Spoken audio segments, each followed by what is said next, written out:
ဘုရားမြတ်စွာရဲ့အဆုံးအမဒေသနာတော်တွေဟာစိတ်ကိုဗဟုပြုပြီးတော့ဆုံးမတဲ့ဆုံးမဩဝါဒများသာဖြစ်တယ်။ဒါကြောင့်မို့ဘုရားဘာသာဝင်သူတော်စင်တွေကလည်းစိတ်ကောင်းနှလုံးကောင်းထားဖို့စိတ်နေသဘောထားကောင်းတယ်မကောင်းမှုနဲ့ဆိုပြီးစိတ်နဲ့ပတ်သက်ပြီးတော့ပြောဆိုကြတယ်။မြတ်စွာဘုရားရဲ့ဒေသနာတော်တွေမှာလည်းစိတ်ကိုဗဟုပြုပြီးတော့ဟောကြားတဲ့ဒေသနာတော်တွေများပြားတယ်။လောကမှာစိတ်စင်ကြယ်ပြီးဆိုမှစိတ်မှာအညစ်အကြေးတွေကင်းဝေးပြီးတော့စိတ်စင်ကြယ်တယ်ဆိုတဲ့အခါမှာဆင်းရဲဒုက္ခကလွတ်ကြောင်းနိဗ္ဗာန်ဆိုတဲ့တရားကောင်းကိုတွေ့မြင်ကြမှာဖြစ်တယ်။စိတ်ဟာအဓိကဖြစ်တာမို့စိတ်နဲ့ပတ်သက်ပြီးတော့ဟောထားတဲ့ဒေသနာတော်တွေအတိုင်းဘုန်းကြီးတို့တွေအသီးသီးမိမိတို့ရဲ့တဏ္ဍာမှာရှိတဲ့မိမိတို့ရဲ့စိတ်တွေသဘောထားတွေကိုပြုပြင်ပြီးတော့စိတ်ထားပြင်ကြရမှာဖြစ်တယ်ပေါ့ဓမ္မပဒဒေသနာတော်မှာမြတ်စွာဘုရားကမနောပုပ္ပင်္ဂမဓမ္မာမနောတိဋ္ဌာမနောမယလို့ဒီလိုစတင်ပြီးတော့ဟောထားတဲ့ဒေသနာတော်ရဲ့အဓိပ္ပာယ်ကသဘာဝတရားအလုံးဟာသဘာဝတရားတွေဟာစိတ်ကပဲဥဆောင်နေတယ်လို့မနောပုပ္ပင်္ဂမလို့ဒီလိုဟောတယ်။မှန်တယ်ဘုန်းကြီးတို့တွေတစုံတစ်ခုပြောတော့မယ်ဆိုလဲစိတ်ထဲကအရင်တွေးပြီးတော့မှပြောကြတယ်။တစုံတစ်ခုလုပ်တော့မယ်ဆိုလဲစိတ်ထဲကကြံတွေးပြီးတော့မှလုပ်ကြတာဖြစ်တယ်။ဒါကြောင့်မို့အရာရာမှာစိတ်ကရှည်သွားပြီးတော့ဆောင်းနေတာဖြစ်တော့ကြောင့်အဲ့ဒီရှည်ပြေးဖြစ်တဲ့စိတ်ကလေးစင်ကြယ်တန့်ရှင်းအောင်ဘုရားမြတ်စွာဟောကြားတော်မူခဲ့တဲ့ဒေသနာတော်တွေအတိုင်းကျင့်ကြံကြိုးကုပ်အထောက်ကြရမယ်ဒီမှာဓမ္မပဒမှာလာတဲ့တာနုတာမဏိဝတ္ထုလို့ဆိုတဲ့အဲမှာတာနုတာမဏိအကြောင်းနဲ့ပတ်သက်ပြီးတော့ဟောထားတဲ့ဂါထာလေးဟာသူစိတ်နဲ့ပတ်သက်ပြီးတော့သဘောပေါက်နားလည်ဖို့မြတ်စွာဘုရားကဒီဒေသနာတော်လေးကိုဟောကြားပြီးတော့လိုက်နာကျင့်သုံးဖို့လို့ဒီလိုဆိုလိုတယ်ပေါ့အဲ့ဒီဒေသနာတော်တွေမှာဣဒံပုရိစိတ်တမစာရိစာရိကံယေနိစကံယထကမ္မယထာဒုက္ခံစိတ်ရဲ့တဘာဝကိုအချင်းချုပ်ရှင်းပြစိတ်ဆိုတာလူတိုင်းရဲ့အသီးသီးတဏ္ဍာမှာရှိတဲ့စိတ်တွေကိုပြောတာနော်လူတိုင်းမှာစိတ်ရှိကြတယ်အဲ့ဒီရှိတဲ့စိတ်လေးရဲ့အခြေအနေကိုဆင်ခြင်သုံးသပ်ကြည့်ရမယ်ဣဒံပုရိစိတ်တမစာရိစာရိကံလို့ဆိုတဲ့အဓိပ္ပာယ်စိတ်လေးအကြောင်းကိုမသိခင်မလေ့လာခင်အခါကာလတော့ကမိမိရဲ့စိတ်လေးဟာဖြစ်ခြင်းနဲ့အာယုံနဲ့ဖြစ်ပြီးဘယ်နေရာမျိုးမှာပဲဖြစ်ဖြစ်မိမိနှစ်သက်ရာအာယုံပေါ်မှာချက်စားပြီးတော့အာယုန်ဒီပေါ်မှာလွင်ပါနေတယ်လို့သဘာဝတရားအနေနဲ့ဒီလိုရှင်းလင်းပြီးတော့ဟောကြားတယ်ဟုတ်မဟုတ်မိမိတို့ဘာသာဆင်ញင်သုံးသပ်ကြည့်ရမယ်မျက်စိကအဆင်းအာယုန်လေးကိုမြင်လိုက်တဲ့အခါမှာစိတ်ကလေးဟာအထိုအဆင်းအာယုန်လေးနဲ့ပျော်မွေ့ပြီးတော့သွားတယ်ကောင်းတဲ့အာယုန်ဆိုလို့ရှိရင်လောဘဖြစ်ပြီးမကောင်းတဲ့အာယုန်ဆိုရင်ဒေါသဖြစ်ပြန်တယ်နာကကြားလိုက်ရတဲ့အတန်ကလေးမှလည်းထိုစိတ်ကလေးဟာအတန်လေးနဲ့ပျော်မွေ့မယ်မိမိမကြိုက်တဲ့အတန်ဆိုရင်ဆန့်ကျင်တဲ့သဘောတွေပေါ်လာတယ်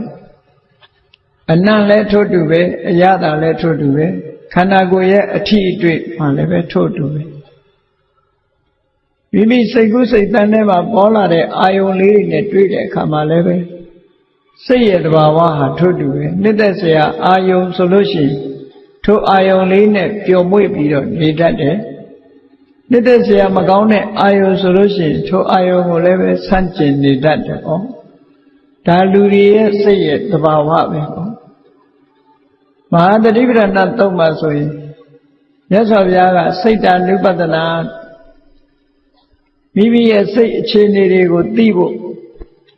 အဖမှန်ထက်အသိပညာဖြင့်ဆင်ញင်သုံးသပ်ကြည့်ရမယ်လို့ဆင်ញင်သုံးသပ်ကြည့်တဲ့အခါမှာအဖြေတစ်ခုထုံးနိုင်အောင်ကြိုးစားလောကလူတွေကမိမိရဲ့ရုပ်မှာမိမိရဲ့မျက်နှာမှာတစ်စုံတစ်ခုရှိမရှိအစဉ်ပြေတာဖြစ်မဖြစ်ဆိုတာကိုမှန်ကြည့်ပြီးတော့လူရဲ့ရုပ်အသွင်ကိုပြင်ကြတယ်ဝတ်စားဆင်ရင်တဲ့အခါမှာလည်းပဲမှန်ရှိမှရပ်ပြီးတော့မိမိရဲ့ပုံပန်းတရံကိုပြန်လည်ပြီးတော့ရှုပြီးဆင်ញင်သုံးသပ်ကြတယ်အဲ့လိုရုပ်ကိုပြင်တဲ့အခါမှာမှန်ရဲ့ရှိမှမိမိရဲ့မျက်နှာအနေထားဝတ်စားဆင်ရင်မှုအနေထားကိုဆင်ញင်သုံးသပ်ပြီးတော့စနစ်ကြအောင်ပြုပြင်ကြတယ်စိတ်ဓာတ်ကိုလည်းပဲထိုးတူပြုပြင်ကြရမှာအဲ့ဒါကိုမိမိစိတ်လေးဟာတကယ်ပဲတန်ရှင်းစင်ကြယ်နေတဲ့စိတ်မျိုးဖြစ်ကြလားလို့ဆိုတာကိုစိတ်တ ानु ပတနာအနေနဲ့ကိုယ့်ရဲ့စိတ်ကလေးကိုအဖမှန်အထက်ရှုမြင်သုံးသပ်ဖို့လိုအပ်တယ်လူတိုင်းမှာအသိစိတ်ကလေးတွေရှိနေကြတာဖြစ်သောကြောင့်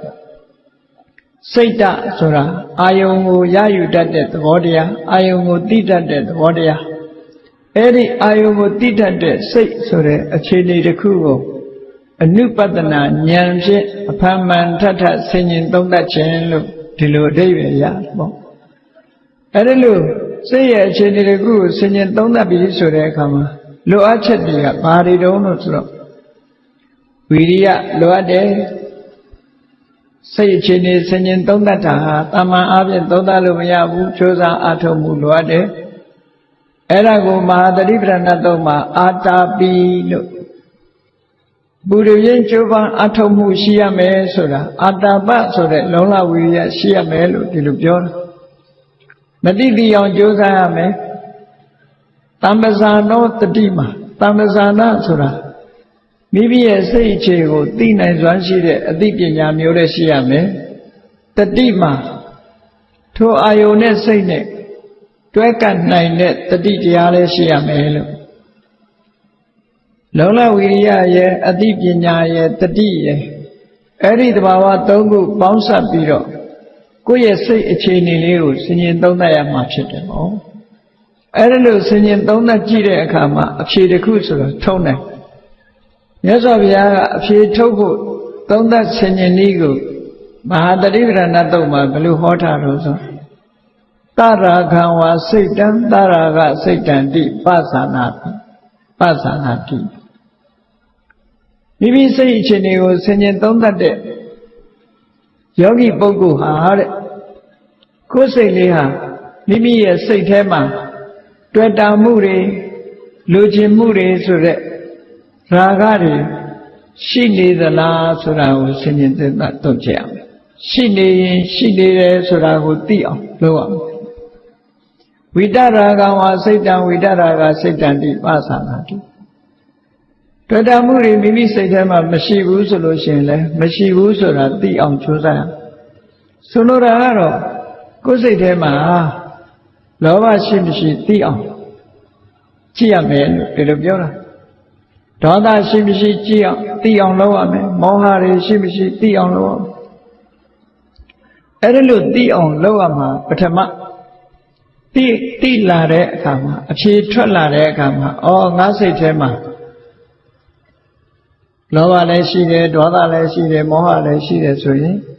အဲ့ဒီလောဘဒေါသမောဟဆိုတဲ့စိတ်ရဲ့အညစ်အကြေးတွေကိုဖယ်ရှားဖို့ကြိုးစားကြရမှာပဲဒါလောကသဘာဝကိုကြည့်လိုက်မယ်ဆိုလို့ရှိရင်လူတွေဟာကိုယ်ဝတ်တဲ့အဝတ်ကလေးကိုကြည့်ပြီးဘယ်နေရာဖြစ်ညစ်ပေနေတယ်ဘယ်နေရာဖြစ်ညစ်ပေမှုမရှိဘူးဆိုတာကြည့်ရကြည့်တဲ့အခါမှာကိုယ်ဝတ်တဲ့အဝတ်ကလေးညစ်ပေနေတယ်ဆိုလို့ရှိရင်ဆေးကြောကြဖွလျှော်ကြထို့တူပဲကိုယ်စိတ်ကလေးဟာညစ်နွမ်းနေသလားတန့်ရှင်းနေသလားဆိုတာကိုယ့်ကိုအကဲခတ်ကြည့်ဖို့လိုအပ်တယ်လို့မြတ်စွာဘုရားကဒီလိုဆုံးမတာပေါ့နော်အဲ့ဒါလို့ဆုံးမတဲ့အခါမှာအဖြေဆိုတာထွက်လာမှာပဲ အဖြေဆိုတာထွက်လာညင်နွမ်းနေတဲ့အဝတ်တစ်ခုကိုဆက်လက်ပြီးအသုံးပြုနေမယ်ဆိုရင်နော်မိမိအတွက်ဇာမရေးလည်းထိခိုက်နိုင်တယ်လူမြင်သူမြင်မှလည်းအမြင်မတည့်ဘူးဖြစ်နိုင်တယ်ထို့တူပဲစိတ်ကလေးညင်နွမ်းနေတာကိုဆေးလျော်ဖွတ်လျှော်ခြင်းမလုပ်ဘဲနဲ့ဒီစိတ်ကိုလက်ခံထားမယ်ဆိုလို့ရှိရင်တော့သူတော်ကောင်းတွေရဲ့ကဲပြစ်တင်စရာဖြစ်လာမှာပဲစိတ်ညင်နွမ်းမှုဟာရုပ်ညင်နွမ်းတာတဲ့ပို့ပြီးတော့ဆိုးတယ်လို့မြတ်စွာဘုရားဒီလိုဟောတယ်ဒါကြောင့်မို့မဟာသတိပဋ္ဌာန်တုတ်မှာအရေးတကြီးမြတ်စွာဘုရားစိတ်တ ानु ပတနာဆိုတာကိုထည့်သွင်းပြီးတော့ဟောတာကိုယ်စိတ်အခြေအနေတွေသိအောင်လူတိုင်းဟာကိုယ်စိတ်အခြေအနေသိအောင်အကဲခတ်ကြလေ့လာကြရမယ်သုံးသပ်ကြရမယ်သုံးသပ်ပြီးအဖြေထုတ်ပြီးတော့စိတ်ရဲ့အညစ်အကြေးတွေကိုဖယ်ရှားဖို့ကြိုးစားရမယ်စိတ်ရဲ့သဘာဝကိုလေ့လာသုံးသပ်တာပဲဒါကြောင့်မို့ဣဒံပုရိစိတ်တမစာရိစာရိကံဆိုတာ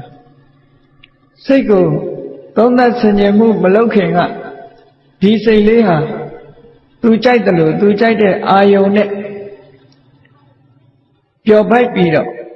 သွားလာလှုပ်ရှားပြီးအာယုန်တွေပေါ်မှာချက်စားနေခဲ့တယ်ဆိုတာမိမိကိုယ်တိုင်အဖြေထုတ်လို့ရတယ်။ကိုယ်စိတ်လေးကိုထိန်းချုပ်မှုမရှိပဲလွတ်ထားလိုက်မယ်ဆိုလို့ရှိရင်စိတ်သွားတဲ့နောက်နှုတ်ပါလာတယ်စိတ်သွားတဲ့နောက်ကိုယ်ပါလာတယ်။အဲဒီလိုဖြစ်လာလို့ရှိရင်စိတ်ကပြောချင်တာတွေစိတ်ထဲမှာပေါ်လာလို့ရှိရင်နှုတ်ကလိုက်ပြောတယ်။လှုပ်ချင်တာတွေပေါ်လာတဲ့အခါမှာကိုယ်ဒီလက်ရောက်လိုက်လှုပ်တယ်အဲ့တော့စိတ်ထဲမှာပေါ်တဲ့အရာအလုံးကိုလိုက်ပြောရမှာလားလိုက်ပြီးတော့လုပ်ရမှာလားလို့ဆိုလို့ရှိရင်နော်ဥပမာမယ်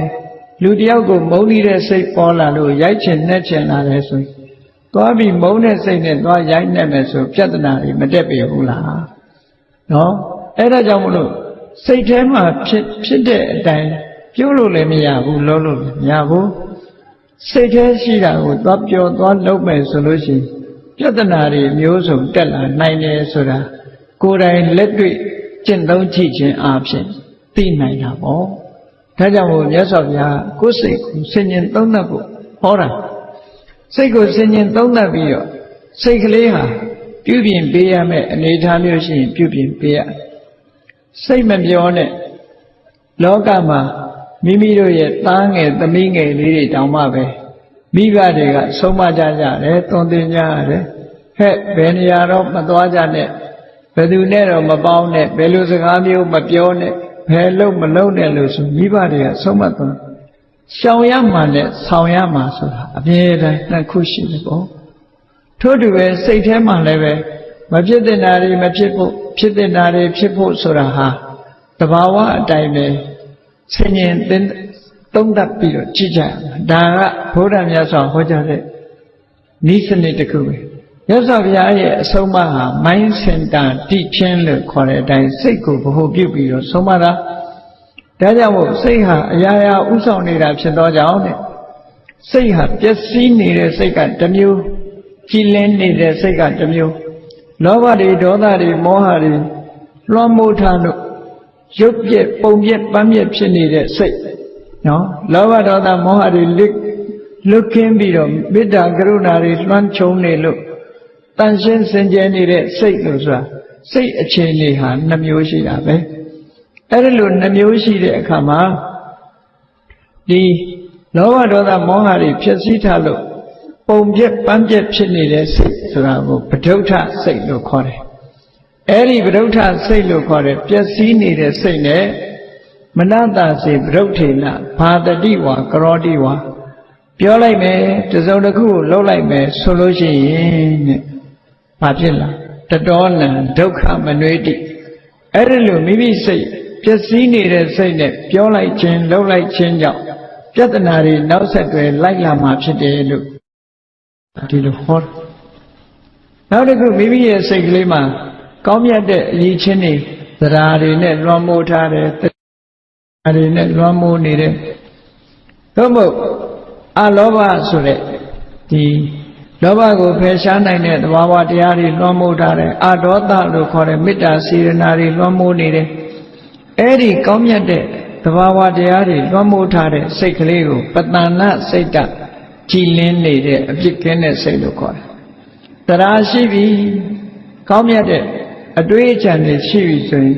အများကောင်းကျိုးဖြစ်ပေါ်အောင်သူကကုညီတယ်ဆောက်ရှောက်တယ်အများအကျိုးဆောင်ရွက်တယ်ဖရာပွဲတွေကျင်းပလို့ဖရာရဲ့မြတ်စွာဘုရားကိုပူဇော်တယ်လှူဒန်းကြတယ်တရားဓမ္မထိုင်ကြတယ်တရားကျင့်ကြတယ်ကောင်းတဲ့အလုပ်တွေကိုလုပ်လာတယ်ဆိုတဲ့စိတ်ဟာတာမန်စိတ်မဟုတ်ဘူးတရားလွှမ်းခြုံထားတဲ့စိတ်အလောဘလို့ဆိုတဲ့ဒီကုသိုလ်တရားလွှမ်းခြုံထားတဲ့စိတ်အာရောဓလို့ဆိုတဲ့မေတ္တာစေတနာလွှမ်းခြုံထားတဲ့စိတ်မျိုးအမောဟလို့ဆိုတဲ့အသိပညာလွှမ်းခြုံထားတဲ့စိတ်မျိုးသာဖြစ်တယ်။အဲဒီစိတ်မျိုးဟာပတ္တနာကြည်လင်းနေတဲ့စိတ်ပတ္တနာစိတ်ကကြည်လင်းနေတဲ့စိတ်ပဲ။အဲ့ဒါကိုမြတ်စွာဘုရားကမနတာစေပတ္တနေနဘာတတိဝါကရောတိဝါအဲ့ဒီလိုကြည်လင်းနေတဲ့စိတ်ကလေးနဲ့ပြောလိုက်မယ်ဆိုလိုက်မယ်ဟုတ်တယ်လေတကယ်ကိုစိတ်ထားကြည်လင်းနေပြီးတော့ပြောမယ်ဆိုရင်လည်းကောင်းတဲ့စကားပဲပြောတယ်လုပ်တယ်ဆိုရင်လည်းကောင်းတဲ့အလုပ်ကောင်းတယ်ဆိုတာအများအကျိုးဖြစ်ဖို့လုပ်တဲ့အလုပ်မျိုးအကောင်းလို့ပြောတယ်ဘယ်သူကမှမထိခိုက်ဘူးဘယ်သူကမှမနစ်နာစေဘူးအားလုံးချမ်းသာဖို့အားလုံးပျော်ရွှင်ဖို့ဖြစ်တဲ့အလုပ်တွေကောင်းတဲ့အလုပ်တွေ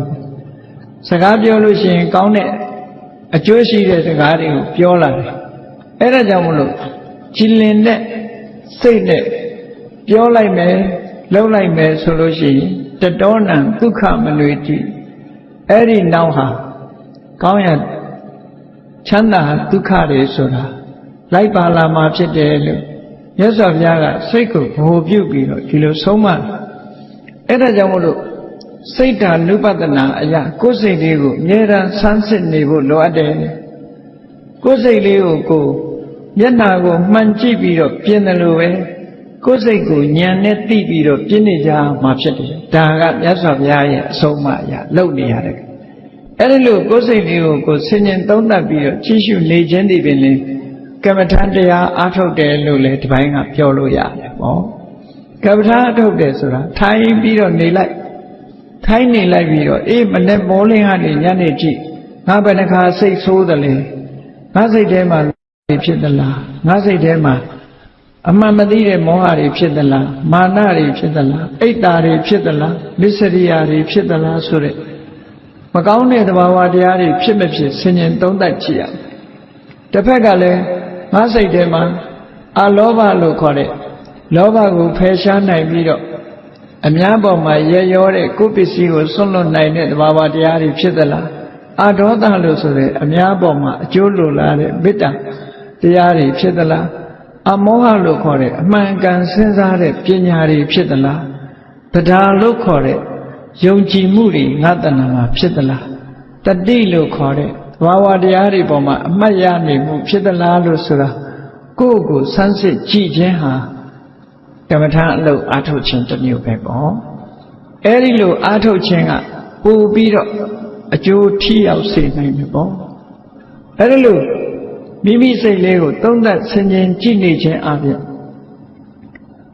မိမိစိတ်ရဲ့သဘာဝကိုပို့ပြီးတော့သိလာတဲ့အခါမှာ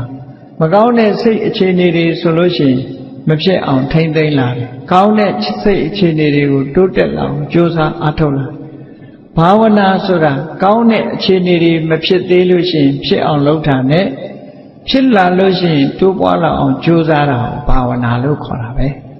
ဘာဝနာဆိုတာဖြစ်စေခြင်းနဲ့ပွားစေခြင်းဘာတွေကိုဖြစ်စေတာတော့ကောင်းတဲ့သဘာဝတရားတွေဖြစ်စေတယ်ကောင်းတဲ့သဘာဝတရားတွေဆိုတာတတိတွေတိုးတက်စေတယ်ပညာတွေတိုးတက်စေတယ်တမာတိတွေတိုးတက်စေတယ်ဒီဟာကိုကောင်းတဲ့သဘာဝ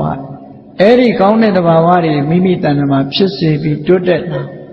လှုပ်ခြင်းဟာဘာဝနာအလုပ်ပဲလို့ဒီလိုပြောကြအဲ့ဒီလိုဘာဝနာအလုပ်မှာအာယုန်တစ်ခုကိုအာယုန်ပြုပြီးတော့လှုပ်ကြဖြစ်တယ်အာယုန်ပြုတဲ့အခါမှာ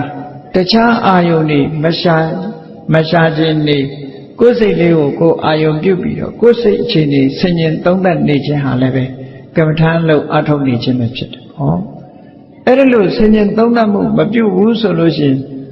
စိတ်အခြေအနေတစ်ခုမကောင်းတဲ့စိတ်အခြေအနေတစ်ခုကြောင့်မကောင်းတဲ့အလုပ်တွေလုပ်မိသွားပြီဆိုလို့ရှိရင်တော့တဏှာမှာကိုယ်ကျိုးနေတဲ့ဆင်းရဲဒုက္ခတွေဖြစ်ပေါ်ပြီးတော့လာတတ်တယ်ပေါ့ဒါကြောင့်မို့ဒါနဲ့ပတ်သက်ပြီးတော့မြတ်စွာဘုရားကစိတ်နဲ့ပတ်သက်ပြီးတော့ဟောကြားထားတဲ့ဒေသနာတော်တွေမြောက်များစွာထဲမှာဝဋ္ဌသုတ်တံမှာဘယ်လိုဟောတော်လို့ဆိုရင်စိတ်တွေတန်ကိလေထေဒုက္ခတိပါတိကင်္ခာစိတ်တွေတန်ကိလေထေမိမိစိတ်ကလေးဟာလောဘဒေါသမောဟတွေနဲ့ညှဉ်းနှွမ်းနေမယ်ဆိုရင်ဒုက္ခတိပါတိကင်္ခာမကောင်းတဲ့အလားလာပဲမျောလင့်เสียရှိတယ်လူတွေရဲ့စိတ်မှာလောဘဒေါသဆိုတာတွေနဲ့လွှမ်းမိုးပြီးတော့နေမယ်ဆိုလို့ရှိရင်တော့ဖြစ်ပေါ်လာမဲ့အကျိုးတရားတွေဟာအကောင်းကိုမျှော်လို့မရဘူးအဆိုးပဲမျှော်လို့ရဒီဘဝမှာလည်းအခြေအနေမကောင်းဘူးဒီဘဝကသေဆုံးသွားလို့နောက်ဘဝမှာဆိုတာလည်းအခြေအနေကောင်းကိုမျှော်လင့်စရာမရှိဘူးဒုက္ခတိဆိုတာဒုက္ခတဂတိဆင်းရဲရဲ့တရားဘုံဘဝဆိုလဲဆင်းရဲတဲ့ဘုံဘဝရောက်သွားနိုင်တယ်အခြေအနေတစ်ခုဆိုလို့ရှိရင်လည်းဆင်းရဲတဲ့အခြေအနေတစ်ခုဖြစ်ပေါ်စေနိုင်တယ်ဒါကြောင့်မို့မြတ်စွာဘုရားကဒီစကားလေးတူတူလေးပဲဟောတာစိတ်တွေတန်ကိလေတွေစိတ်တွေညှဉ်းနှွမ်းနေမယ်ဆိုရင်ဘာတွေနဲ့ညှဉ်းနှွမ်းတာတော့လောဘဖြစ်ရင်လည်းစိတ်ညှဉ်းနှွမ်းတယ်လို့ခေါ်တယ်ဒေါသဖြစ်လို့ရှိရင်လည်းစိတ်ညှဉ်းနှွမ်းတယ်လို့ခေါ်တယ်မောဟဖြစ်လို့ရှိရင်လည်းစိတ်ညှဉ်းနှွမ်းတယ်လို့ခေါ်တယ်တစုံတယောက်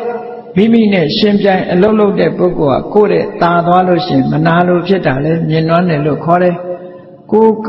အောင်မြင်ကြီးပွားတယ်လို့သူများကိုအောင်မြင်ကြီးပွားစေမှုမရှိဘူးဆိုတဲ့စိတ်ဟာလည်းပဲညှဉ်းနှွမ်းတဲ့စိတ်လို့ဒီလိုခေါ်တာပေါ့အဲ့ဒီညှဉ်းနှွမ်းစေတဲ့အရာတွေကိုယ်စိတ်ထဲမှာရှိနေပြီဆိုလို့ရှိရင်စိတ်ညှဉ်းနှွမ်းနေတဲ့ပုဂ္ဂိုလ်တယောက်ဟာအပြောဆိုတာလည်းအန္တရာယ်ရှိတဲ့အပြောမျိုးပြောတယ်အလုတ်ကလည်းပဲပြဿနာတက်မဲ့အလုပ်မျိုးကိုလုပ်တယ်အဲ့ဒီအပြောအလုတ်ကြောင့်ဘာဖြစ်လာလဲဆိုရင်အခြေအနေဆိုးတဲ့ရင်ဆိုင်နိုင်ရတယ်အလားလာမကောင်းဘူးလို့ဒီလိုပြောတာဟောနောက်တစ်ခါတစ်ဖက်ကနေကြည့်တော့မြတ်စွာဘုရားစိတ်တွေဝိတုဒ္ဓိဒုက္ခတိပါတိကင်္ခာစိတ်တွေမိမိရဲ့စိတ်ကလေးဟာဝိတုဒ္ဓိစင်ကြယ်တန်ရှင်းနေမယ်ဆိုလို့ရှိရင်ဒုက္ခတိကောင်းမြတ်တဲ့အလားအလာကိုပါတိကင်္ခာမျှော်လင့်ရတယ်ဒုက္ခတိဆိုတာဘုံဘဝနဲ့ပြောရင်လူပြည်နတ်ပြည်ဟာဒုက္ခတိတနည်းအားဖြင့်ပြောမယ်ဆိုရင်ဒုက္ခတဂတိဒုက္ခဒုက္ခတိဒုက္ခရဲ့တရားပြဿနာမရှိဘူးဖြူစင်တဲ့စိတ်စင်ကြဲနေတဲ့စိတ်ကလေးနဲ့ပြောလိုက်ဆိုလိုက်လို့ရှိရင်ဘာပြဿနာမှမတက်ဖဲနဲ့ကောင်းကျိုးချမ်းသာတွေကမျှော်လင့်နိုင်တယ်လို့ဒီလိုဝဋ္ဌသုတ်မှာမြတ်စွာဘုရားဟောပြီးတော့စိတ်ရဲ့အညစ်အကြေးဆိုတာတွေကိုထုတ်ဖော်ပြီးထိုစိတ်ရဲ့အညစ်အကြေးတွေကိုရှင်းလင်းသုတ်သင်ဖို့မြတ်စွာအဲ့တော့စိတ်ဆိုတာဆုံးမဖို့လွယ်သလားလို့ဆိုမလွယ်ဘူးဘာဖြစ်လို့မလွယ်သလဲဆိုရင်ပါပတ္တမိရမတိမနောလို့ဆိုတဲ့အတိုင်းစိတ်ကလေးဟာအာယုန်တွေနဲ့အာယုန်တွေပေါ်မှာလွင်ပါပြီးတော့ချက်စားနေကြဖြစ်လို့လောဘနဲ့တွဲတယ်ဒေါသနဲ့တွဲတယ်မောဟနဲ့တွဲတယ်အတွဲများတာနဲ့သွားပြီးတော့စိတ်ကလေးဟာဆုံးမဖို့ခက်ခဲတဲ့မိဘစကားနားမထောင်တဲ့ကလေးစိုးလေးလိုပဲမိမိရဲ့စိတ်ကလေးဟာလွတ်ထားမယ်ဆိုလို့ရှိရင်အခြေအနေဆိုးဝါးတဲ့အနေအထားမျိုးကိုရောက်သွားတယ်ဆုံးမရခက်တဲ့သဘောတရားစိတ်ကလေးဟာဆုံးမရခက်တယ်တဲ့အဲ့ဒီလိုကိုယ်စိတ်ကိုမနိုင်လို့ဆုံးမရခက်လို့လောကမှာပြဿနာတက်တယ်ဆိုတာလဲစိတ်ကြောင့်ပြဿနာတက်နေကြတာပဲကြီးပွားတိုးတက်သွားတယ်ဆိုတာလဲစိတ်ကြောင့်ကြီးပွားတိုးတက်သွားကြတာအဲ့ဒီသဘာဝတွေကိုဆင်ញင်စဉ်းစားပြီးတော့မြတ်စွာဘုရားဟောတဲ့အတိုင်းဘုန်းကြီးတို့တွေကြိုးစားအားထုတ်ကြအောင်ဒါကြောင့်မို့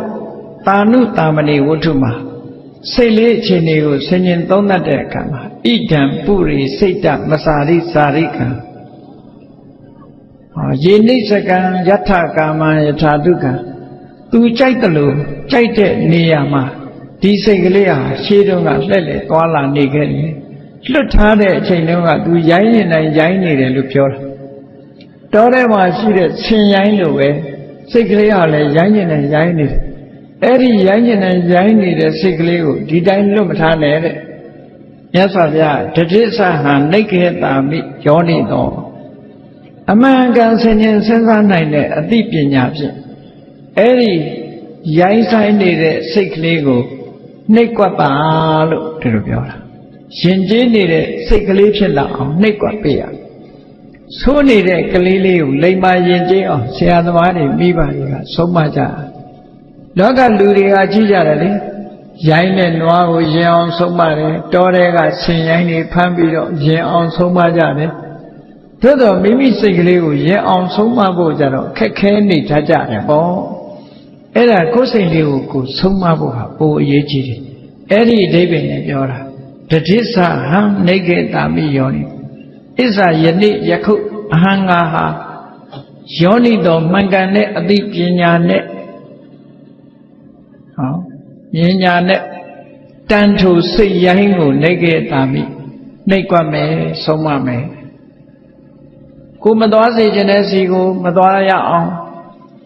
ကိုမပေါင်းစေခြင်းနဲ့သဘာဝတရားတွေနဲ့မတွဲမိအောင်စိတ်ကလေးကိုနှိပ်ကွက်ပြီးတော့လိမ္မာရင်ကြည့်အောင်ဆုံးမရမယ်တဲ့အဲ့ဒါကိုဥပမာအနေနဲ့ဟောတဲ့အခါကျတော့ဟတ္ထိပဗိနံဝိယအင်္ဂုတ္တကဟောရိုင်းနေတဲ့ဆင်ရိုင်းကြီးကိုချွန်းကင်ပြီးတော့ဆင်ဥဒကြီးဟာမိမိခိုင်းတာကိုလုပ်ပြီးလိမ္မာရင်ကျေးတဲ့ဆင်ဖြစ်အောင်နော်လေ့ကျင့်ပေးတယ်လို့ပဲဒါကြောင့်မို့ရှင်းပညာရှိတွေကစိတ်ဆင်ရိုင်းလို့ဒီလိုနာမည်သုံးထားတယ်စိတ်ကလေးဟာမုံရိုးနေတဲ့ဆင်ကြီးဒီရိုင်းတတ်တယ်လို့ပဲစိတ်ဟာလည်းပဲရိုင်းဆိုင်တတ်တယ်ပေါ့စိတ်ရိုင်းဆိုင်မှုကြောင့်ဂျာနယ်တွေတဲ့သတင်းစာတွေတဲ့ပဲဖတ်ကြည့်ပေါ့စိတ်ရိုင်းဝင်လာပြီဆိုလို့ရှိရင်လောကမှာအမှုတွေဖြစ်တယ်ဆိုတာစိတ်ရိုင်းဝင်လို့ဖြစ်သွားတာပဲလေဘယ်ကိစ္စပဲဖြစ်ဖြစ်ဒီမဖြစ်တဲ့နာတွေဖြစ်ပြီဆိုလို့ရှိရင်မိမိရဲ့စိတ်ဆင်ရိုင်းကိုမထိန်ကွက်နိုင်လို့ဒီလိုဖြစ်ကြအဲ့ဒါကြောင့်မလို့အဲ့ဒီစိတ်ဆင်ရိုင်းလေးကိုပညာဆိုတဲ့ချွန်းနဲ့အုပ်ပြီးတော့သုံးသပ်ရမယ်ဆင်ခြင်ရမယ်ကိုယ့်ကိုမိမိစိတ်ထဲမှာဒီဒုစရိုက်တွေနဲ့ပတ်သက်လာတဲ့အခါမှာဒေါသဖြစ်လို့တစ်ဖက်သားသို့မဟုတ်တရားဝါတကောင်ကိုတတ်ဖို့စိတ်ထဲမှာဖြစ်ပေါ်လာတယ်ဆိုလို့ရှိရင်နှိပ်ကွက်ရမယ်ကိုယ်စိတ်လေးကိုသူများအသက်တတ်ခြင်းဟာမကောင်းတဲ့အကုသိုလ်တစ်ခုဖြစ်တယ်အဲ့ဒီအကုသိုလ်မှုပြစ်မှုကိုကျွလွန်လို့ရှိရင်မင်းအသက်ကလေးတတ်တဲ့လူပေါ်လာလိမ့်မယ်လို့ကိုယ်စိတ်လေးကိုနှလုံးသွင်းတရားဆင်ခြင်ပြီးတော့စိတ်ကိုယဉ်ကျေးအောင်ထိန်းချုပ်နိုင်ရမယ်လို့ဒီလိုဆိုတာပေါ့သူများပစ္စည်းကိုလိုချင်တဲ့စိတ်ပေါ်လာလို့ရှိရင်မင်းပစ္စည်းကိုသူများယူမယ်ဆိုရင်မင်းဘယ်လိုနေမလဲသူများပစ္စည်းဆိုတာမယူသင့်ဘူးလို့ကိုယ်စိတ်လေးကိုဆင်ញင်သုံးသပ်ပြီးတော့နှိပ်ကွက်ကြအောင်အဲ့ဒီလိုဒုစရိုက်တရားတွေနဲ့ပတ်သက်ပြီးတော့ကိုချင်းစာတဲ့တရားကိုရှေ့တန်းတင်ထားပြီးတော့ကိုယ်စိတ်ကိုနှိပ်ကွက်ဆင်ញင်ပေးရမယ်နှိပ်ကွက်ပေးတာအဲ့ဒီလိုနှိပ်ကွက်တာကိုပဲစိတ်ဆင်ရိုင်းကိုပညာနဲ့ချွန်းအောက်တယ်လို့ဒီလိုဆိုတာပေါ့နော်အဲ့ဒီလိုလုံနိုင်လို့ရှိရင်ကိုယ့်ကိုလေ့ကျင့်ကြည့်လို့မကောင်းတဲ့ဘက်စိတ်ရောက်တာနဲ့တပြိုင်နက်အဲ့ဒီစိတ်လေးကိုတတိထားပြီးတော့မကောင်းတဲ့ဘက်ရောက်သွားတဲ့စိတ်ကိုကောင်းတဲ့ဘက်ရောက်အောင်လေ့ကျင့်ပြီးတော့ပေးဆောင်ခေါ်ပေးရမယ်စိတ်ဆိုတာချင်းချောက်တန်ချင်းချောက်ရတယ်ကိုယ့်ဘာကိုချင်းချောက်ပြီးတော့လိမ္မာယဉ်ကျေးအောင်လုပ်ကြတယ်အဲ့ဒီလိမ္မာယဉ်ကျေးအောင်လုပ်တဲ့နည်းတွေအမျိုးစုံပဲနော်အနုနည်းနဲ့လောက်ရတာရှိတယ်အကျဉ်းနည်းနဲ့လောက်ရတာရှိတယ်အနုနည်းနဲ့လောက်တဲ့အခါမှာဒီစိတ်တွေဒီလိုဖြစ်နေလို့ရှိရင်တဏှာမှာဆင်းရဲဒုက္ခတွေနဲ့ကြုံရလိမ့်မယ်တရားတွေလောကမှာဆင်းရဲဒုက္ခကြုံနေတာဒီစိတ်မျိုးတွေကိုမထိန်လို့ကြုံခဲ့တာပဲငါလည်းမထိန်နိုင်ဘူးဆိုရင်ဒီစိတ်မျိုးတွေနဲ့ကြုံရလိမ့်မယ်လို့ကိုယ်စိတ်လေးကိုမကောင်းတဲ့အာယုံကနေပြီးတော့နောက်ဆုတ်သွားအောင်မိမိရဲ့အသိဉာဏ်ရှိသည့်အားလျော်စွာကြိုးစားပြီးတော့ဟန်တားရမယ်။ကောင်းတဲ့ဘက်ကနေကြည့်ပြီးတော့ဆုံးမတဲ့အခါကျတော့လောကမှာလူချင်းတူပေမဲ့လို့ကြည့်တချို့လူတွေဟာချမ်းသာကြတယ်ကြွယ်ဝကြတယ်ပစ္စည်းဥစ္စာတွေသုံးနိုင်ကြတယ်ရုပ်အဆင်းတွေကလည်းကြည်လင်ကြတယ်ပညာတွေလည်းတတ်ကြတယ်အဲ့ဒါဟာစိတ်အခြေအနေသူတို့ကောင်းခဲ့လို့ဒီဘဝမှာလည်းစိတ်ကောင်းနှလုံးကောင်းရှိကြလို့ဒီလိုကြီးပွားတိုးတက်နေကြတာဖြစ်တယ်ငါဟာအဲ့ဒါလို့ စိတ်ကောင်းနှလုံးကောင်းမမွေးဘူးဆိုလို့ရှိရင်သူတို့လိုကြွယ်ဝချမ်းသာပြီးတော့ပညာတတ်တဲ့ပုဂ္ဂိုလ်မျိုးဖြစ်မှာမဟုတ်ဘူးလို့ကိုယ်စိတ်ကိုဖြောင်းပြသိမ့်သိမ့်ပြီးတော့နှိပ်ကွက်ဆုံးမရတာလို့ဒီလိုဆိုတာပေါ့နော်ဘယ်နည်းနဲ့ဖြစ်ဖြစ်လမ်းမှန်ပေါ်ရောက်လာအောင်ကြိုးစားပြီးတော့တင်ပေးရတယ်အဲ့တော့ဒါနဲ့ပတ်သက်ပြီးတော့ဒီတန်ရုပ်ပါဠိတော်ထဲမှာနတ်သားတယောက်ကမြတ်စွာဘုရားကိုလာပြီးတော့လျှောက်တဲ့စကားလေးရှိတယ်အဲ့ဒါမှမှတ်သားစရာကောင်းတယ်နတ်သားတယောက်ကသူ့ရဲ့အထင်သူ့ရဲ့အတွေးတိုင်မြတ်စွာဘုရားကိုဘယ်လိုလာလျှောက်တုံဆိုလို့ရှိရင်သူကယတောယတောမနောနိဝါရေနဒုက္ခမေတိနံတတော်သူပြောချင်တာကတော့ဒုက္ခမရောက်အောင်စိတ်ကိုဘယ်မှမသွားစေရဘူးတားမြစ်ရမယ်စိတ်ကိုအာယုံကိုမသွားစေရဘူးနော်စိတ်ကိုထိန်းချုပ်ရမယ်လို့သူကဒီလိုပြောတယ်ယတောမတော်နိဝါရေဘယ်လိုအတွေးသူဟာကကောင်းတဲ့အတွေးဖြစ်ဖြစ်ဆိုးတဲ့အတွေးဖြစ်ဖြစ်ဘယ်ကိုမှမသွားစေနဲ့ကိုယ်စိတ်လေးကိုထိန်းချုပ်အဲ့ဒီလိုထိန်းချုပ်နိုင်လို့ရှိရင်တဲ့ဆင်းရဲဒုက္ခဘယ်တော့မှမကြုံနိုင်ဘူးချမ်းသာဒုက္ခရနိုင်တယ်လို့ဒီလိုပြောတယ်အဲ့ဒီလိုပြောပြီးသူကဘာလျှောက်ပြန်လို့ဆိုတတပ္ပတောမနောနိဝါရေအာယုံအားလုံးကစိတ်ကိုတားရမယ်မသွားစေနဲ့ဘယ်ကိုမှမသွားစေနဲ့စိတ်လေးကိုထိန်းချုပ်အောင်ဒီလိုဆိုရင်တတပ္ပတောဒုက္ခပမုစ္စတိအဲ့ဒီလိုအာယုံအားလုံးကနေပြီးစိတ်ကိုထုံးချုပ်လိုက်မယ်ဆိုရင်ဒုက္ခခတ်သိငြိမ်းသွားမှာပဲလို့ဒီအဓိပ္ပာယ်နဲ့ပြောတဲ့အခါကျတော့မြတ်စွာဘုရားကသူ့ကိုမှန်ကန်တဲ့အတွေးမြင်ရအောင်မြတ်စွာဘုရားကဖြောင့်ပေးတယ်မြတ်စွာဘုရားကဘယ်လိုဖြောင့်ပေးတုံးဆိုတော့နတ္တပ္ပတောမနောနိဝါရေစိတ်ဆိုတာအာယုံအားလုံးကတားမြစ်เสียမလိုဘူးတဲ့မတားမြစ်ရဆိုပါစို့စိတ်ဆိုတဲ့နေရာမှာတရားတရားနဲ့ဖြစ်ပေါ်လာတဲ့စိတ်ကလေးတရားစိတ်ကလေးဝင်သွားလာပြီဆိုရင်လှူခြင်းနဲ့တန်းခြင်းနဲ့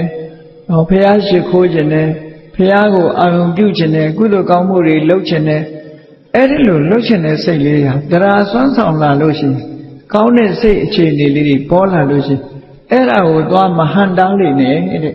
မဟန်တားရဘူးတဲ့အဲ့ဒါမျိုးကြအဲ့ဒါလို့မဟုတ်ဘဲနဲ့မကောင်းတဲ့ဒုစရိုက်တွေလုပ်ဖို့စိတ်ကြံစည်လာတယ်နော်ခိုးဖို့ဝက်ဖို့ကြံစည်လာတယ်လူရက်ဖို့ကြံစည်လာတယ်ဆိုရင်တော့တားရမယ်ကိုယ်စိတ်ကြီးဆိုလိုတာကသူစရိုက်ဘက်ကိုသွားတဲ့စိတ်မျိုးကိုမတားရဘူးဒုစရိုက်ဘက်ကိုသွားတဲ့စိတ်မျိုးကိုတားရမယ်မကောင်းတဲ့အာယုံဘက်ကိုသွားမယ်ဆိုရင်တားကောင်းတဲ့အာယုံဘက်ကောင်းတဲ့အလုပ်ဘက်ကိုသွားလို့ရှိရင်မတားနဲ့ဒီလိုပြောလို့တယ်မြတ်စွာဘုရားဒီလိုခေါ်တယ်ဒါမို့နတ္တပ္ပတောမနောနိဝါရေတပ္ပတောအရာခတ်သိမ်းမှ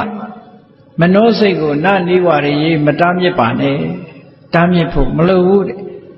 နမနောတန်တတ္တမာဂတံအေးစိတ်ဆိုတာတခါတခါတတိတွေလွှမ်းမိုးထားသည့်အတွက်ကြောင့်မျက်စိကမြင်လို့အဆင်းအာယုံပေါ်မှာလောဘမဖြစ်အောင်စောင့်စည်းတယ်နားကကြားတဲ့အတန်ပေါ်မှာလောဘမဖြစ်အောင်စောင့်စည်းတယ်ဒေါသမဖြစ်အောင်စောင့်စည်းတယ်နှာခေါင်းကရတဲ့အနံ့ပေါ်လျှာကလဲရတဲ့အရသာပေါ်ခန္ဓာကိုယ်ကထိတွေ့ရတဲ့အထိအတွေ့တွေပေါ်မှာနော်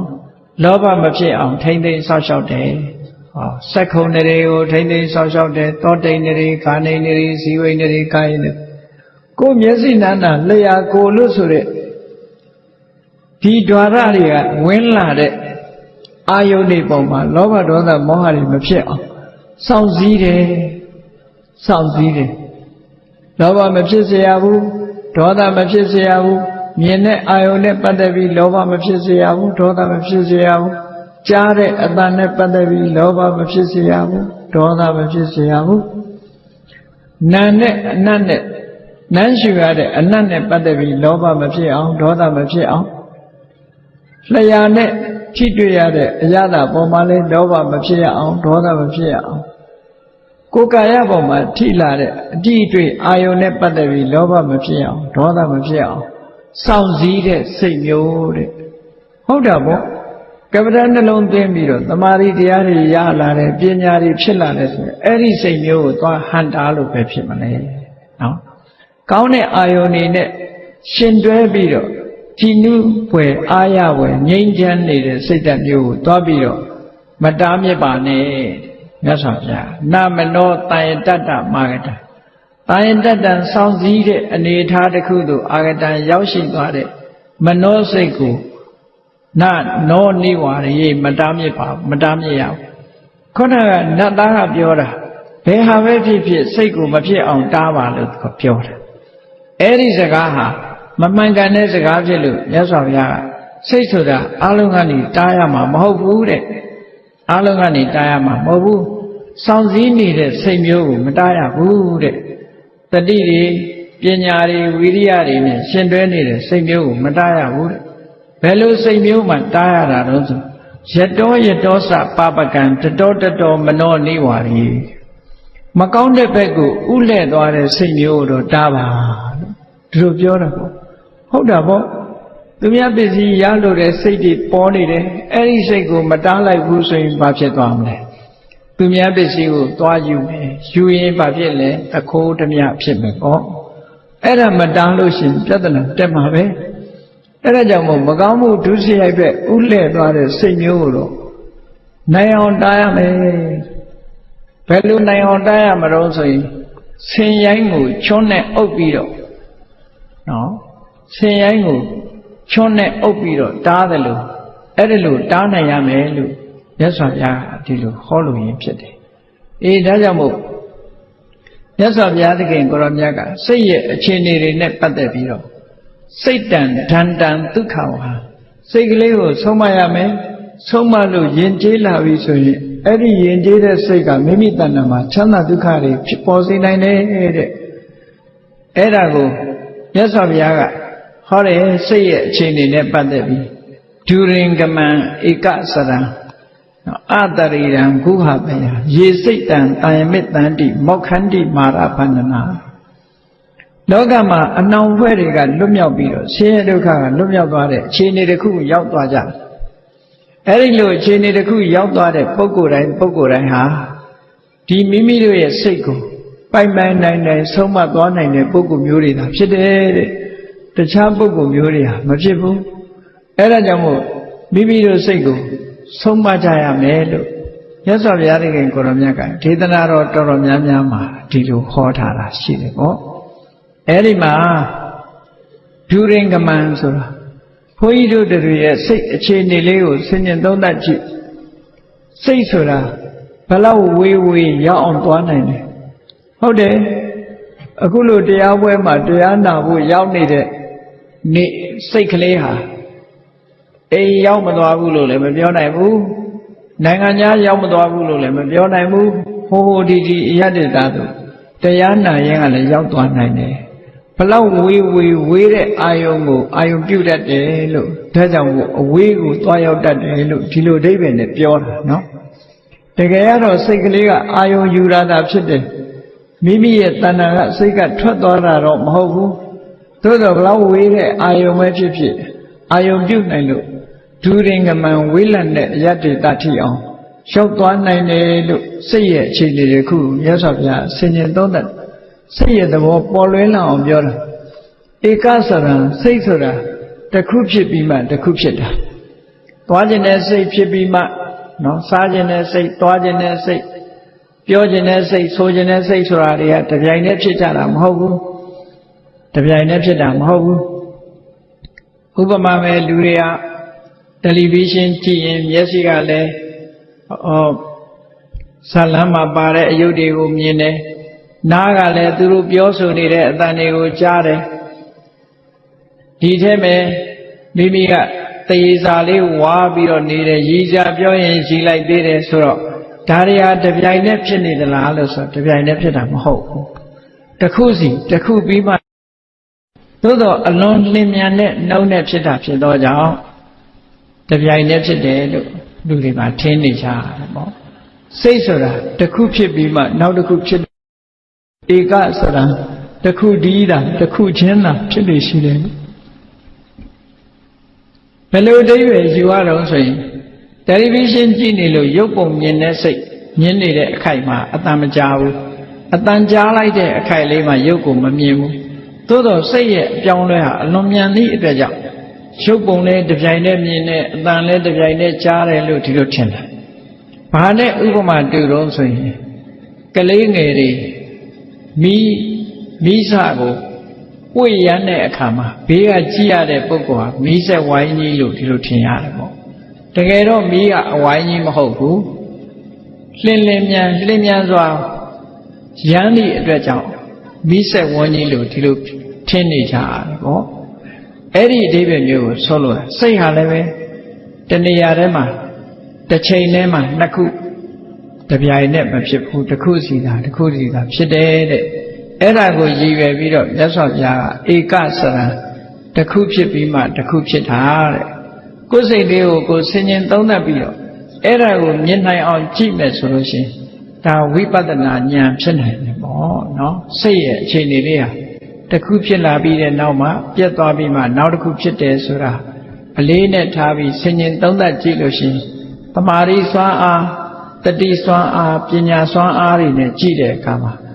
အချိန်ပိုင်းလေးတွေမတူဘူးဆိုတာကိုသိရှိကြမှာဖြစ်တယ်။လင်မြန်သည့်အတွက်ကြောင့်လောကမှာမသိလိုက်တာတွေအများကြီးရှိတယ်။အလုံးတရားချစ်ခင်သူတော်စင်ပြိဿပေါင်းတို့မိမိတို့ရဲ့မျက်စိတွေဟာနော်စက္ကန့်အလိုက်တဦးနဲ့တဦးမတူတဲ့အနေအထားအရမျက်တောင်ကလေးတွေခတ်နေကြတာပဲ။အဲ့ဒီမျက်တောင်ခတ်လိုက်တဲ့အချိန်မှာမြင်ရသလားလို့ဆိုမမြင်ရဘူး။အဲ့ဒီအချိန်လေးကမှောင်သွားတာပဲသို့တော့ကိုယ့်ကိုမှောင်သွားတယ်လို့သိလားလို့ဆိုမသိဘူးဘာဖြစ်လို့မသိတာတော့ဉာဏ်လုံးအကြည့်လို့မသိတာနော်မျက်တောင်ခတ်လိုက်တဲ့အချိန်လေးမှာမမြင်ရဘူးသိကြတယ်အဲ့ဒီမမြင်ရတဲ့ပြတ်တောင်းသွားတဲ့အချိန်လေးကအမှန်တမ်းတိုးသည့်အတွက်ကြောင့်မျက်တောင်ခတ်တာကိုမှောင်သွားမှလည်းမသိလိုက်ဘူးလူရဲ့စိတ်ဟာလည်းပဲဖြစ်ပြီးတော့ပြတ်သွားတာကိုလူကမြင်မှမြင်တယ်မြင်မို့ရအမှန်တမ်းခက်တယ်ကြီးမားတဲ့တတိကြီးမားတဲ့ဝီရိယနဲ့ကြီးမားတဲ့တမာတိပညာတို့နဲ့သိနိုင်တာဖြစ်လို့ဝိပဿနာကျင့်စဉ်တစ်ခုကိုကျင့်ပြီးတော့တတိစွမ်းအားတွေကောင်းလာပြီဆိုလို့ရှိရင်တော့ဒီစိတ်ကလေးဟာဖြစ်ပြီးတော့ပြတ်သွားတယ်ဆိုတာမြင်နိုင်စွမ်းရှိကြတယ်ပေါ့အေးဒါကြောင့်မို့ဧကစရံတစ်ခုဖြစ်ပြီးမှတစ်ခုပြက်ပြီးမှတစ်ခုဖြစ်တယ်တစ်ခုချင်းသာဖြစ်နေရှိတယ်ဆိုတော့မြင်တဲ့စိတ်နဲ့မြင်တဲ့စိတ်ကလေးဖြစ်နေတဲ့အချိန်မှာကြားတဲ့စိတ်မဖြစ်ဘူးကြားတဲ့စိတ်ဖြစ်နေတဲ့အချိန်မှာမြင်တဲ့စိတ်ဆိုတာမဖြစ်ဘူးသို့တော့တမ္မာအပြင်ကြည့်မယ်ဒီစိတ်တစ်ခုဟာတပြိုင်တည်းဖြစ်နေတယ်လို့ထင်ရတယ်ပေါ့လင်မြန်သည့်အတွက်ကြောင့်အတရိဒံစိတ်ဆိုတာရုပ်တည်လို့ပုံပန်းတရံရှိတာအကောင်ထဲမရှိဘူးအကောင်ထဲမရှိသည့်အတွက်ကြောင့်စိတ်ကိုပုံတရံနဲ့ပေါ်ပြလို့မရဘူးတဲ့ခုဟာတရားစိတ်ကလေးဟာမဟာဘုတ်ဆိုတာကိုမှီပြီးတော့ဖြစ်တယ်ဒီနေရာမှာဟရိယဝတ္ထုကိုမှီပြီးတော့ဖြစ်တဲ့စိတ်ရှိတယ်မျက်စိပေါ်မှာမှီပြီးတော့စိတ်ဖြစ်တဲ့စိတ်ရှိတယ်နားပေါ်မှာမှီဖြစ်တဲ့စိတ်ရှိတယ်နှာခေါင်းပေါ်လျှာပေါ်ကိုယ်ကာယပေါ်မှာမှီပြီးတော့ဖြစ်တဲ့စိတ်တွေရှိတယ်အဲ့ဒါလို့အမိလေးတွေနဲ့ဖြစ်ကြတာမို့ခုဟာတရားမိယာပေါ်မှာမှီပြီးတော့မှစိတ်ကလေးတွေဟာဖြစ်တယ်လို့အဲ့ဒါလို့လျင်မြန်ပြီးတော့စွမ်းရည်တတိရှိတဲ့ဒီစိတ်ကလေးကိုမြတ်စွာဘုရားကဘာလို့အောင်ရေစိတ်တံတန်ယမိတ်တန်တိတတိပညာမြတ်စွာဘုရားရဲ့အဆုံးအမသိရှိနားလည်ကြတဲ့ပုဂ္ဂိုလ်များအဲ့ဒီစိတ်ကလေးကိုကောင်းတဲ့အာယုံပေါ်မှာထိမ့်သိမ့်ပြီးတော့စောင့်စည်းထားနိုင်မယ်မကောင်းတဲ့ဘက်မသွားအောင်ထိမ့်ချုပ်နိုင်မယ်လို့ဆိုလို့ရှိရင်လောဘတွေနဲ့မတွဲအောင်ဒေါသတွေနဲ့မတွဲအောင်ထိမ့်သိမ့်စောင့်ရှောက်ကြမယ်မောဟတွေနဲ့မတွဲအောင်ထိမ့်သိမ့်စောင့်ရှောက်ကြမယ်ဆိုရင်မောက္ခန္တိပါရဗန္ဒနာကိလေသာဆိုတဲ့အနှောင်ဖွဲ့တွေကလည်းလွတ်နိုင်တယ်နော်သေခြင်းတရားဆိုတဲ့မစ္စုမာရအနှောင်ဖွဲ့ကလည်းလွတ်နိုင်တယ်ကံတရားလို့ဆိုတဲ့အဘိသင်္ခါရမာရကလည်းလွတ်နိုင်တယ်လို့ဘုန်းကြီးတို့တွေဟာအဲ့ဒီအနှောင်ဖွဲ့တွေကမလွတ်သေးသည့်အတွက်ကြောင့်ကံတရားတွေကလည်းကိုယ်တဏ္ဍာမှာရှိနေတဲ့အကျိုးပေးလိမ့်မယ်ကိလေသာတွေကလည်းကိုယ်တဏ္ဍာမှာရှိနေတယ်ထိုကိလေသာတွေရဲ့ဆွမ်းဆောင်မှုကြောင့်ဘဝတွေမှာညှဉ်းနှွမ်းပြီးဆင်းရဲဒုက္ခရောက်ကြတယ်တေခြင်းတရားဆိုတာလည်းမကင်းနိုင်ကြဘူးဒါကြောင့်မို့အဲ့ဒီမာရလို့ဆိုတဲ့မစ္စုမန်ဆိုတဲ့တေခြင်းတရားအဘိသင်္ခါရမန်လို့ဆိုတဲ့ကံတရားကိလေသာမန်ဆိုတဲ့ကိလေသာဒီမာရဆိုတဲ့ မိမိကိုဖြည့်ဆည်းနိုင်တဲ့စွမ်းအားရှိတဲ့သဘာဝတရားတွေကဘုန်းကြီးတို့တွေမလွတ်နိုင်ပဲနဲ့ရှိနေကြတယ်လို့ဒီလိုဆိုလိုတာပေါ့နော်ဒါကြောင့်မို့ဒီစိတ်ကလေးကိုထိန်းချုပ်နိုင်ပြီဆိုလို့ရှိရင်အဲ့ဒီမာရဆိုတဲ့အနှောင်ပွဲတွေကလွတ်မြောက်ပြီးတော့ဆင်းရဲဒုက္ခတွေအလုံးကခွင်းလုံးကျွတ်လွတ်ပြီးနိဗ္ဗာန်ချမ်းသာကိုမျက်မှောက်ပြုနိုင်ပါတယ်လို့မြတ်စွာဘုရားဒီလိုဟောလို့ရင်ပါပဲဒါကြောင့်မို့တရားချစ်ခင်သူတော်စင်ပြိဿအပေါင်းတို့မိမိတို့တဏ္ဍာမှာရှိတဲ့မိမိတို့ရဲ့စိတ်အခြေအနေလေးကိုစိတ်ဓာနုပဒနာဆိုတဲ့ကျင့်စဉ်အရာအစင်မပြအကဲခတ်ပြီးတော့လေ့လာသုံးသပ်ပြီးစိတ်ရဲ့အညစ်အကြေးတွေမိမိတို့စိတ်ထဲမှာမဝင်ရလေအောင်မိမိတို့စိတ်ကလေးသာဝရဖြူစင်းနေရအောင်ကြင်ကြံကြုတ်ကုတ်အထောက်ကြရမှာဖြစ်တယ်နော်ဒါနကောင်းမှုလုပ်တဲ့အခါမှာဘယ်လိုစိတ်အခြေအနေတွေဟာဖြူစင်သွားတယ်လဲလို့ဆိုရင်ဒါနကောင်းမှုလုပ်လိုက်တာနဲ့တပြိုင်နက်လောဘဆိုတဲ့အညစ်အကြေးကိုဖယ်ရှားလိုက်နိုင်ခြင်းပဲဖြစ်တယ်ဘယ်သူကဖယ်လိုက်တာတော့ဆိုတော့အလောဘဆိုတဲ့စွမ်းအားရှိတဲ့ကုသိုလ်သဘာဝတရားဖယ်ရှားတာပဲဖြစ်တယ်ဥပမာမဲ့အမှောင်ကိုဘယ်သူကဖယ်လဲဆိုအလင်းကဖယ်တာပဲအလင်းရောက်လာတာနဲ့အမှောင်ဟာရပ်တည်နိုင်စွမ်းမရှိဘူးထို့တူပဲအလောဘဆိုတဲ့သဘာဝတရားကလောဘကိုဖယ်ရှားပြနိုင်တယ်ထို့တူပဲစိတ်ရဲ့အညစ်အကြေးဖြစ်တဲ့ဒေါသအလုံးမကျတဲ့ဒေါသတွေမိမိစိတ်ထဲမှာလွှမ်းခြုံနေပြီဆိုလို့ရှိရင်အဲ့ဒီဒေါသဆိုတဲ့အလုံးမကျတဲ့အရာကိုအဒေါသဆိုတဲ့မေတ္တာတရားကဖယ်ရှားပြနိုင်တယ်ပေါ့အဒေါသဆိုတဲ့မေတ္တာတရားဖြစ်ပေါ်ပြီးတော့နေလို့ရှိရင်ဒေါသဆိုတဲ့အညစ်အကြေးဟာစိတ်ထဲမှာမဖြစ်နိုင်နိုင်တော့ဘူးထို့တူပဲအမောဟဆိုတဲ့အသိပညာရောက်လာတာနဲ့တပြိုင်နက်မောဟဆိုတဲ့တွေးဝေမှုလုံးတဲ့နာနဲ့မလုံးတဲ့နာခွဲခြားမသိနိုင်ဘူးမလုံးတဲ့နာကိုလုံးတဲ့နယ်လို့ထင်မှုလုံးတဲ့နာကိုမလုံးတဲ့မှုလို့ထင်ပြီးတော့လွဲမှားမှုဆိုတာတွေဟာလည်းပဲပျောက်ခင်းပြီးတော့သွားနိုင်တယ်အဲ့တော့ဒါနကောင်းမှုတစ်ခုလုံးလိုက်ခြင်းအပြင်လေအလောဘဆိုတဲ့သဘာဝတရားကလောဘဆိုတာကိုနှိမ်နှင်းပြီးသားဖြစ်သွားတယ်ပေါ့ကိုချင်းသီလကိုထိမ့်သိမ်းဆောက်ရှောက်လိုက်တဲ့အခါမှာအဒေါသဆိုတဲ့မေတ္တာဒီအဓိကပဓာနာဖြစ်လို့အဒေါသဆိုတဲ့မေတ္တာလွှမ်းခြုံထားလိုက်လို့ရှိရင်ကိုချင်းသီလတွေပြေဝပြီးတော့လာတယ်အဲ့ဒီကိုချင်းသီလပြေဝလာတဲ့အခါမှာဒေါသဆိုတဲ့အမုန်းတရားကင်းစင်ပြီးတော့အဒေါသဆိုတဲ့မေတ္တာတရားတွေမိမိရဲ့တဏ္ဍာမှာဖြစ်ပေါ်လာတယ်ဘာဖြစ်လို့သီလကဒီအဒေါသဆိုတာကိုဖြစ်စေတာတော့လို့ဆိုစဉ်းစားကြည့်လေသီလဆိုဒီမှာဘာကိုပြောတာလဲလို့၅ပါးသီလပဲကြည့်သူ့အသက်ကိုတတ်ချင်းမှရှောင်တယ်လို့ဆိုကြတဲ့ကဘယ်သူပေါ်မှာမုန်းတိမှုဆိုတာမရှိဘူးသူများဥစ္စာခိုးခြင်းမှရှောင်တယ်ဆိုတဲ့ကလေးကသူများအပေါ်မှာငဲ့ကြတယ်ဆိုတဲ့သဘာဝထင်ရှားတယ်ကာမေတုမိစ္ဆာစာရကရှောင်တယ်လို့ဆိုကြတဲ့ကဘယ်သူကိုမှစိတ်ဆင်းအောင်မလုပ်ဘူးဆိုတဲ့သဘောရှိတယ်မုသာဝါဒကရှောင်ခြင်းမှလိန်ဒီပြောဆိုခြင်းဖြင့်သူတစ်ပါးအကျိုးပြအောင်မလုပ်ဘူးဆိုရင်မေတ္တာတရားရှိတယ်ဆိုတာထင်ရှားတယ်သူရမေရယလို့ဆိုတဲ့မူရစ်တဲ့အရာတွေကိုမသုံးစားခြင်းအပြင်မိမိတဏ္ဍာမှာတတိတရားတွေပညာတရားတွေဒါတွေအစွမ်းထက်လာပြီးတော့မိမိရဲ့အကျိုးသူတစ်ပါးရဲ့အကျိုးတည်ပိုးနိုင်တဲ့ဉာဏ်ရည်ဉာဏ်သွေးတွေဖြစ်ပေါ်လာစေနိုင်တယ်တတိတရားတွေဖြစ်ပေါ်လာစေနိုင်တယ်ပညာတွေဖြစ်ပေါ်လာစေနိုင်တယ်ဆိုတော့မိမိ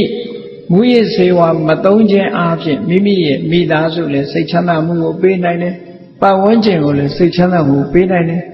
မိမိကလည်းအများပေါ်မှာကောင်းကျိုးချမ်းသာတွေကိုပြုလုပ်နိုင်တယ်ဆိုတဲ့အနေအထားမျိုးတွေရှိလာတော့အာဒေါသဆိုတဲ့မေတ္တာတရားရဲ့တယုတ်ဟာကိုချင်းသီလလုံနာနဲ့ပဲပြည့်စုံသွားတယ်လို့ဒီလိုပြောတာနော်အမောဟဆိုတဲ့ဉာဏ်ပညာရှိလာတာနဲ့တပြိုင်နက်ဘာဖြစ်လဲ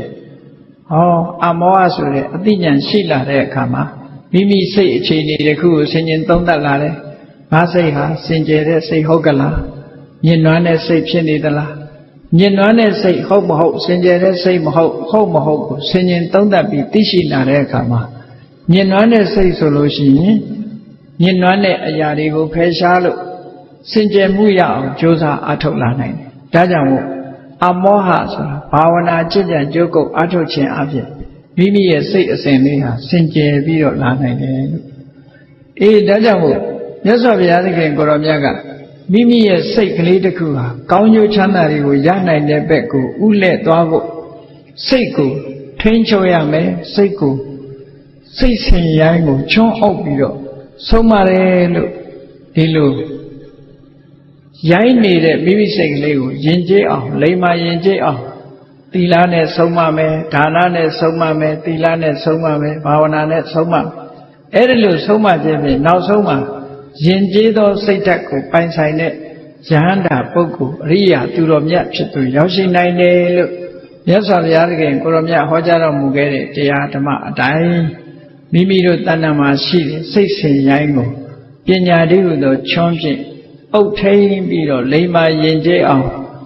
ဆုံးမနိုင်တဲ့သူတော်စင်သူတော်မြတ်များဖြစ်ကြရအောင်ကြိုးစားအားထုတ်နိုင်ကြပါစေကုန်သတည်းသာဓုသာဓု